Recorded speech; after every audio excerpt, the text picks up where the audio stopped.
Hello and welcome back to my channel where I talk about child sexual abuse, and therapy type stuff. What I want to talk about today is going to be not necessarily distressing, but it could be to people who also experience these symptoms, or, to people who take care of people with these kinds of symptoms.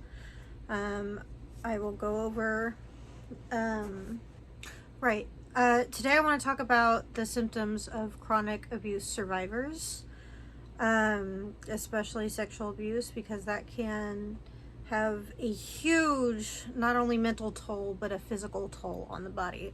And I'm not talking about like directly after these things happen. I'm talking about, the years later. A lot of these symptoms can manifest after a certain amount of time, especially if you'll keep that in, if you hold it in. I want to go ahead and say before any of this is, if you are experiencing any kind of abuse, it is not your fault. You did not bring this upon yourself.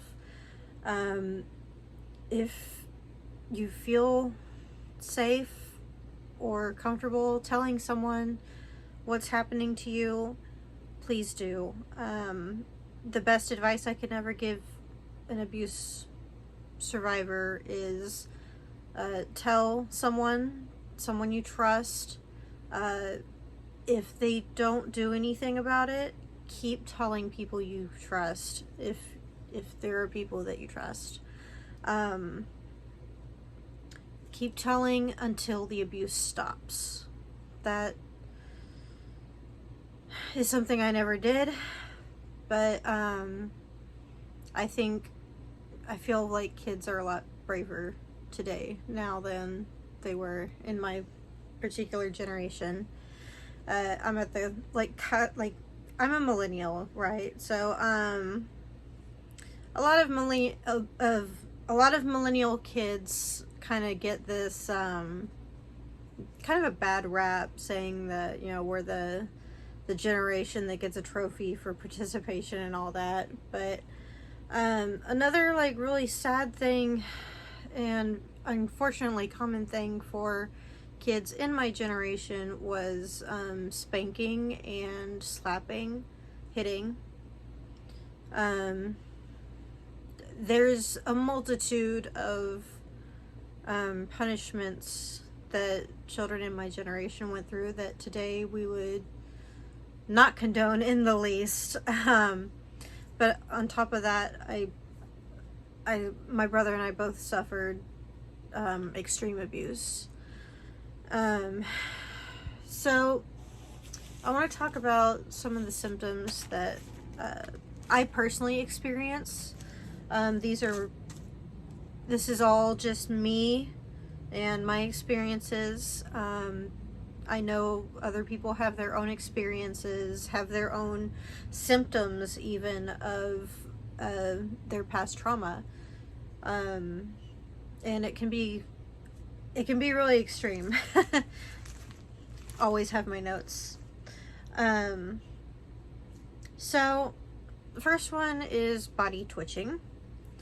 Every now and then I get these little jolts, especially in my legs. I really want to run, but I can't. So I'll get thigh twitches really bad. And it's not an all the time kind of thing.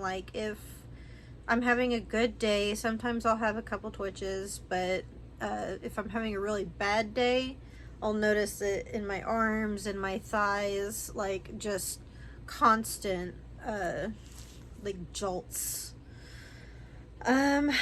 Next, let's see. Well, yeah, it can body twitching gets really bad when you're experiencing a flashback while you're currently doing it, because your body wants to get away. Your mind is, well, we'll get to that. hair pulling. It's all, I think it's called trichotillomania. It's where you like pull your hair out and stuff. I've got my little green wig on. I'm kind of giving off berserk vibes today. Got my what is it, Nightmare on Elm Street 3. Anyway, kind of ironic because I'm going to talk about sleeping symptoms as well. You don't really like going to sleep, especially if these things happen at night.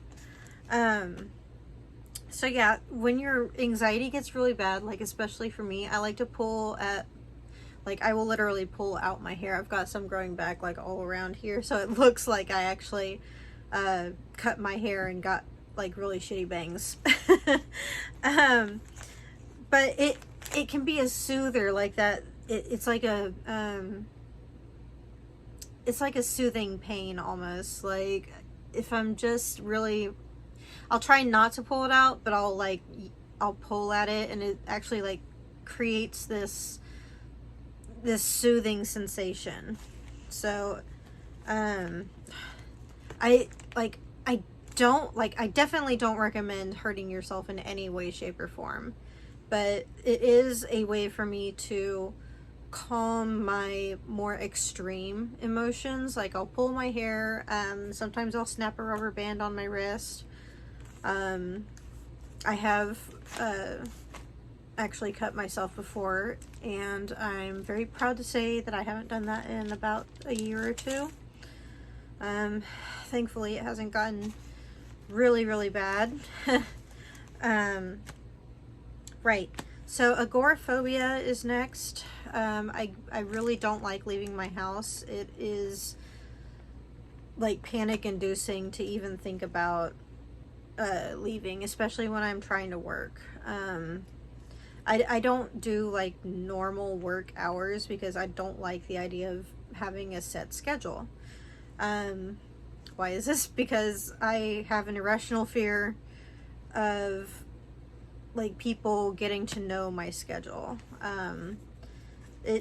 While it is born out of the rationality of, you know, previously having been stalked and everything, currently I would say it's an irrational fear. That's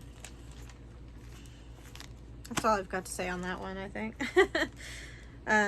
But like you start to, when you go through chronic abuse, from several different people, I've literally been groped in a grocery store before. It makes things harder for you to like meet people and form a community, which is extremely important for survivors, is community. So it's something that kind of keeps you cut off. That fear of like making a friend and them ending up using you again or hurting you or something. That's while to me it's perfectly rational, to a normal person who has not experienced abuse, the idea of not wanting to leave because you're scared of people hurting you is completely irrational. Next, let's see, what's next? Oh, fear of sleep. Hey! I love the Nightmare on Elm Street movies. That is probably one of my favorite franchise. I do have a guilty pleasure, which is The Puppet Master. I'm not sure if any of y'all have heard of that. It's an older movie, like series. I think there's like 8 or 9 movies, but it's camp and it's beautiful. It soothes my soul. But Nightmare on Elm Street is one of my favorites for sure. Like one of the first things I really actually connected to as a young person. I'm no longer, well, I'm young compared to a 70-year-old, I guess. Let's see. So yeah, the fear of sleep. Let's see, how did I put this? Like, even though sleep can be an escape, like in my dreams I can fly, I can breathe underwater, I can run as fast as a fucking ostrich or cheetah or whatever. But there's also like this sense of dread going to sleep, especially when you were attacked. Like, I was attacked like while I was sleeping. Well, one time while I was either intoxicated or drugged. I never found out, because I mean, why would I want to subject myself to that? Oh, I lost my train of thought. Fuck. Sorry. My fear of going to sleep is because I was attacked, like, while I was unconscious, for one of them, and another couple were while I was trying to go to sleep, and, well, they didn't want that. So yeah, fearing the actual sleeping process. Like, I don't want to go to sleep because I'm scared that someone's gonna come and do something to me while I'm sleeping.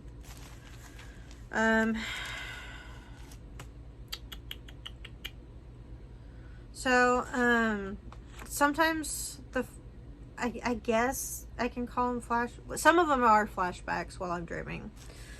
And, how do I want to put this? I even wrote it down and I still don't think it doesn't quite cover, like, how I feel about it. It's difficult for me to put into words.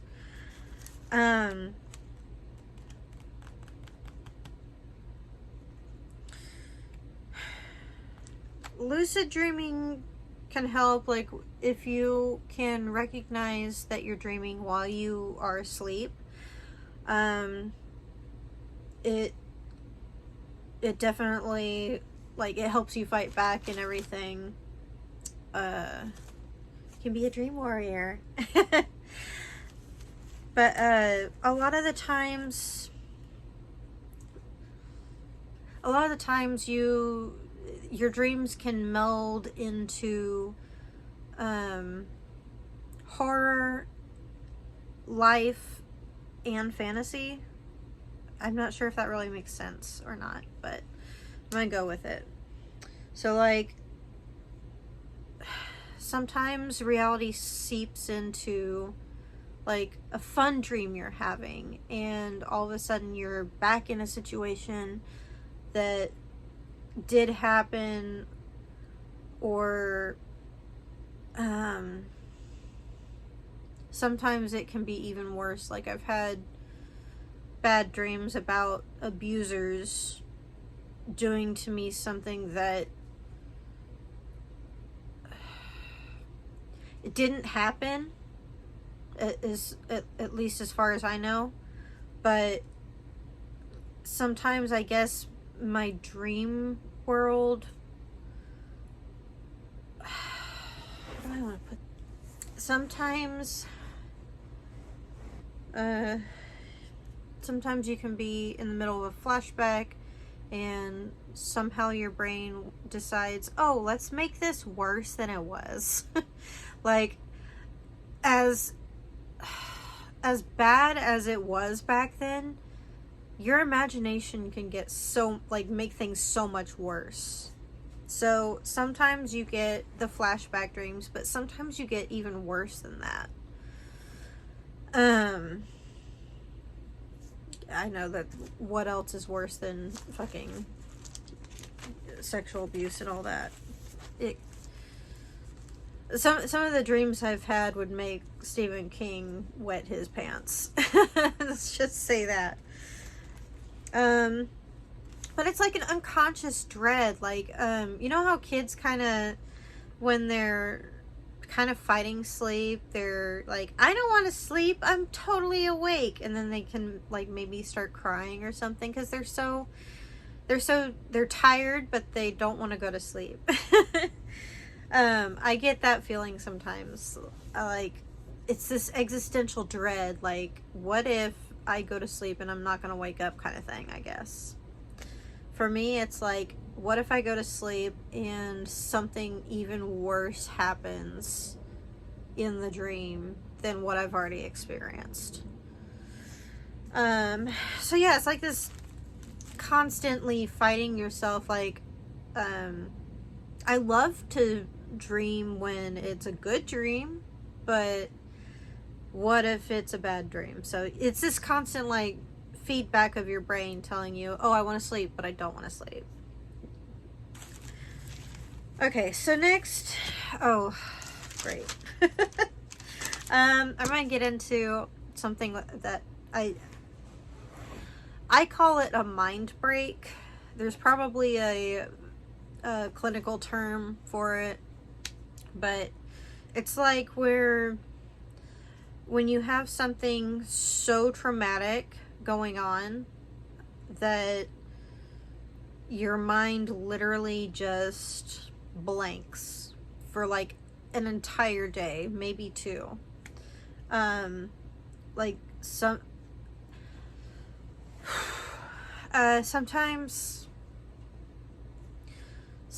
you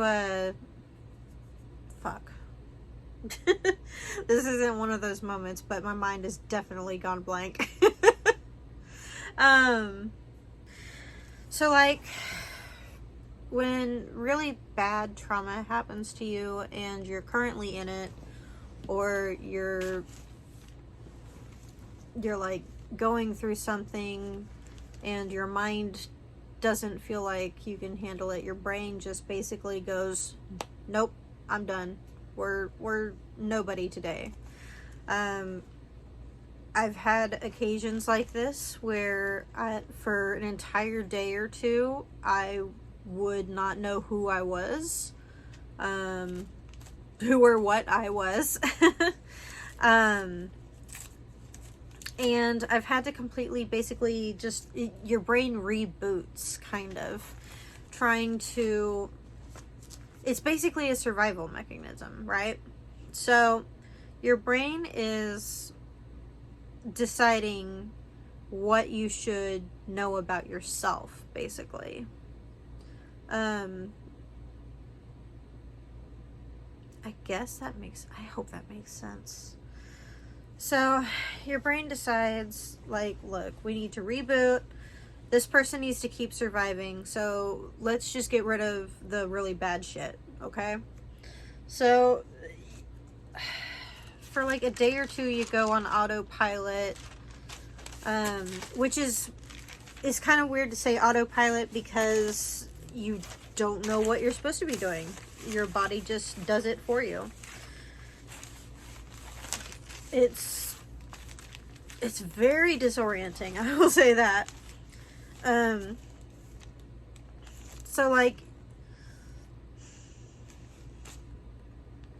your brain is deciding like what you need to know in order to continue surviving, basically. It doesn't erase things, like it's still there, but it's muted, kind of, to where like it can't reach out and grab you, basically. So it takes like the really shit memories and it kind of puts them away until your brain feels that your body all feel that you're safe enough to process this trauma. And a lot of the times you're not like ever ready to process that trauma because well, life happens and you have to continue surviving no matter what. Let's see. Oh, so I know I've mentioned this in a few previous videos, but I do what's called EMDR. It's eye movement desensitization and reprocessing.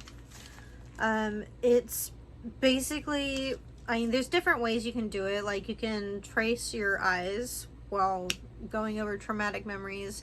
I have to have like actual somatic, like someone tapping on like the side of my legs. There's like a somatic point or something that helps to process these memories. And the great thing about EMDR is you don't actually have to talk about the trauma. Like, you don't have to get into the nitty gritty details of it with your therapist. You don't have to, like, traumatize them with your trauma, basically. All you have to do is you think about it while you're doing this processing thing. And while it can cause a lot of, like, extra body twitches, for example, sometimes I will, like, I'll get sick, like physically ill, shaking, crying, sometimes, like, my stomach, I actually have, like, a undiagnosed pain in my stomach that it ranges. I've had kidney stones and ovarian cysts pop on me, and it can get up to kidney stone level. Except it's not the same kind of pain, because kidney stones is back here. Mine is kind of like, I can't really, like, right around here in the side. But I've had that for, like, since I was probably about 17. I'm like 33 now. So I've had it for a long time. Especially if I'm going through something traumatic, or I'm remembering / experiencing, like, physical symptoms, it usually makes my pain flare up. So yeah. Right, I was talking about EMDR. And so I do that. It does help, eventually, but it's one of those things where if you are a chronic abuse survivor, it's something you have to keep doing. Because, like, you process one memory and another one pops up.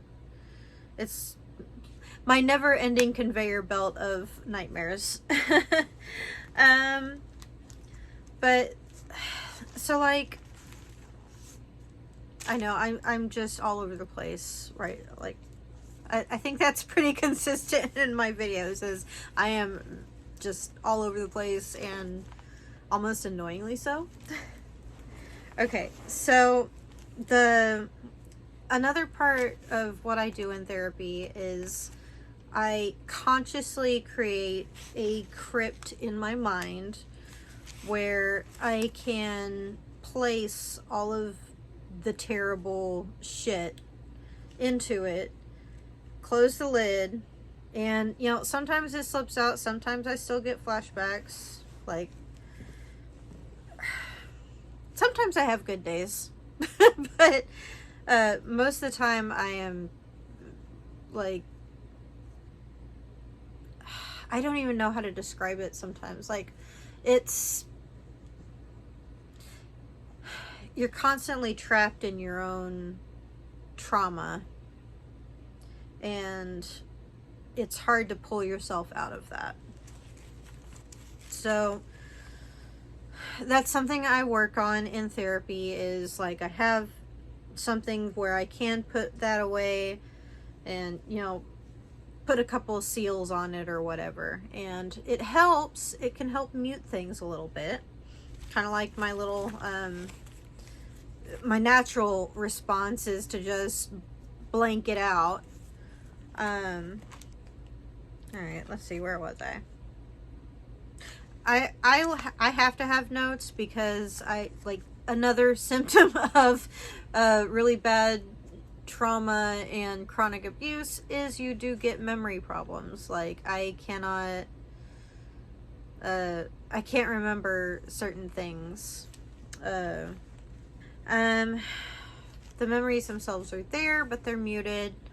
It's the emotions, honestly, that get the better of me. Like, the flashback itself is not, I mean, it's there, it's happening to you. Like, sometimes you even feel like these faint touches. It just fucking sucks. But the emotions, the terror you feel, the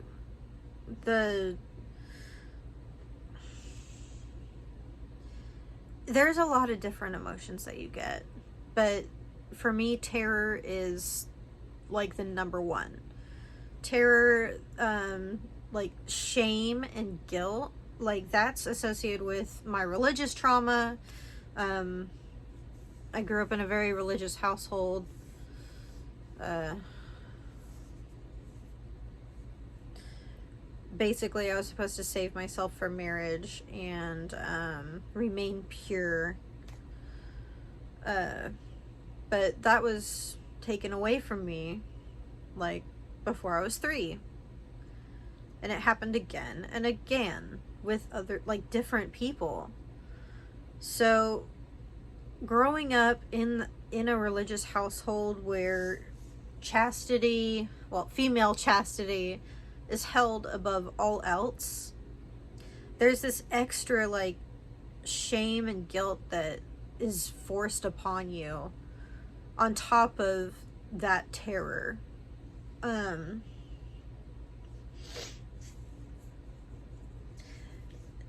There's also, like, this sense of betrayal. Like, especially if you if you talk to your parents about the abuse, you tell them what happened, and either they don't believe you or they just tell you to keep quiet. Like, don't rock the boat, basically. There's just an extra added betrayal trauma that happens on top of that. So, like, between that and the, like, the bleh, the religious shame and guilt that is forced upon you, it isn't.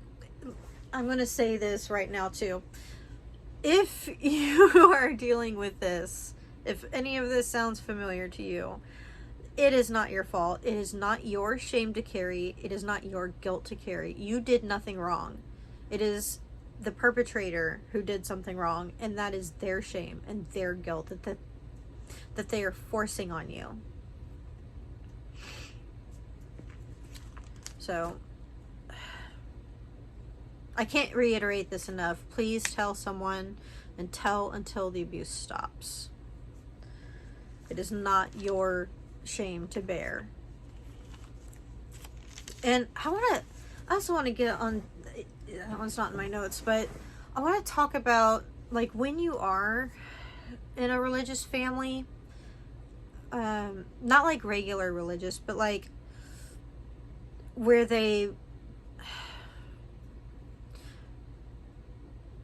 where your sexuality is basically focused on, like, okay, for example, this is, to me, it's a little bit funny. To some other people, they find it disturbing. So I had my first, like, real boyfriend out in the front yard with me, and we were just sitting on a bench talking. Well, my dad comes out and puts a Bible between us and tells us to leave room for Jesus. So I find it kind of like a joke, kind of funny, but some other people I've talked to about it were, like, concerned about it. Like,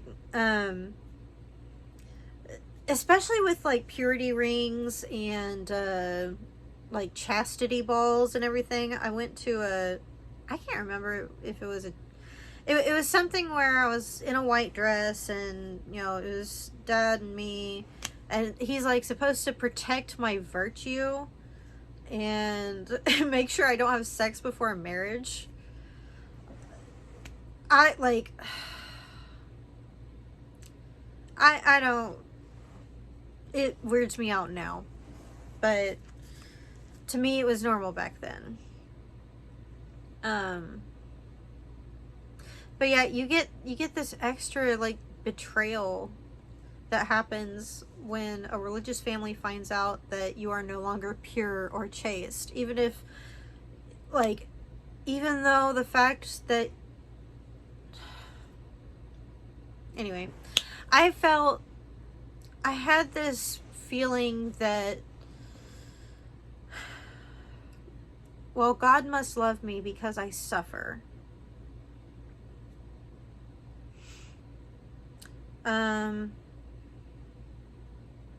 I had that thought for so long. I don't.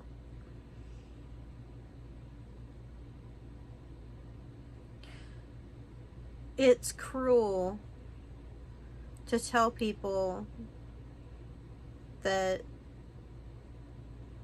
God loves those who suffer, because it makes you feel like you're supposed to suffer in order to have God's love.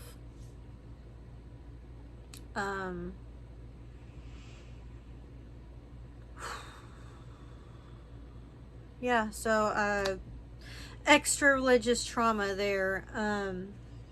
What else? Yeah, the whole feeling of shame and guilt, and what did I do wrong? Obviously I did nothing wrong.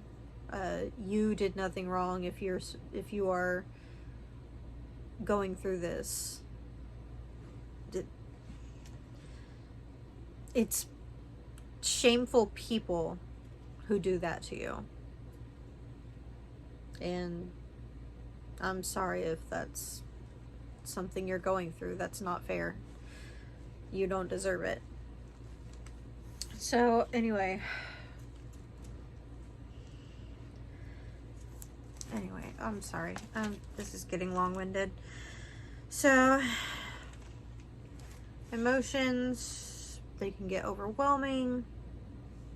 Sometimes I get, like, physically sick.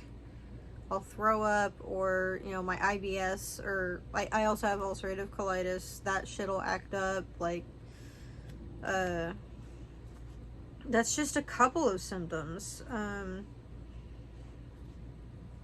There's a doctor, Bessel van der Kolk, who wrote a book called The Body Keeps the Score. And it really resonated with me because, like, my body remembers everything that happened to it. So if something, like, triggers a memory or, like, an emotional flashback even, like, I'm automatically set back there. Like, I'm back in that situation.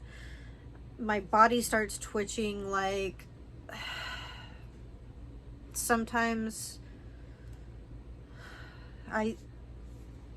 it can get really bad. I'm just gonna say that.